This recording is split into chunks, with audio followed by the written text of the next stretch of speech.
You ask Tiger to solve. This deals with linear equations with one unknown. The final result is x equals -6. Let's solve it step by step. Simplify the expression. Simplify the arithmetic. Group all x terms on the left side of the equation. Add 10x to both sides. Group like terms. Simplify the arithmetic.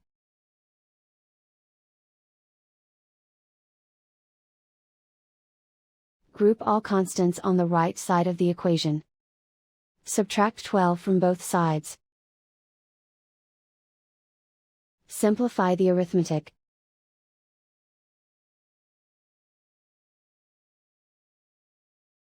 Isolate the x. Divide both sides by 2. Simplify the fraction. Find the greatest common factor of the numerator and denominator. Factor out and cancel the greatest common factor.